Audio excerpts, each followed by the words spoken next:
तपती हुई धूप में एक शांत नदी के किनारे एक बड़ा और घना पेड़ खड़ा था।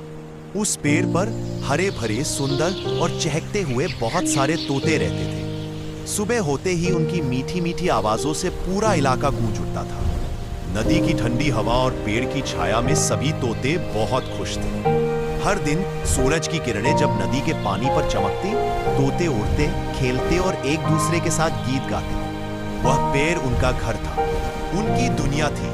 लेकिन एक दिन अचानक सब कुछ बदल गया। जंगल की ओर से शोर मचाते हुए बहुत सारे बंदर वहां आ पहुंचे। वे उछल कूद करने लगे, डालियों को हिलाने लगे और जोर जोर से चिल्लाने लगे।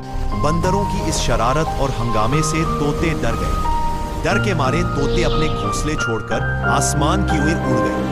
कुछ तोते पीछे मुड़कर अपने प्यारे पेड़ को देखते रहे, मानो उनसे बिछड़ने का दर्द उनकी आंखों में साफ दिखाई दे रहा।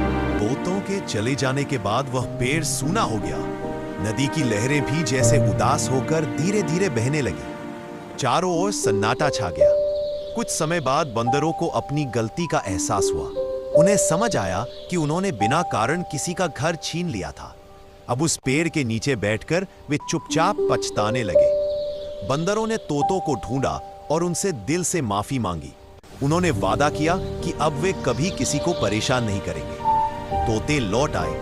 फिर से उस पेड़ पर चहचहाहट गूंजने लगी। नदी, पेड़, तोते और बंदर सब एक साथ शांति और प्रेम से रहने लगे। इस कहानी से हमें यह सीख मिलती है कि प्रकृति और जीवन में प्रेम, समझदारी और मिलजुल कर रहने से ही सच्ची खुशियां मिलती है।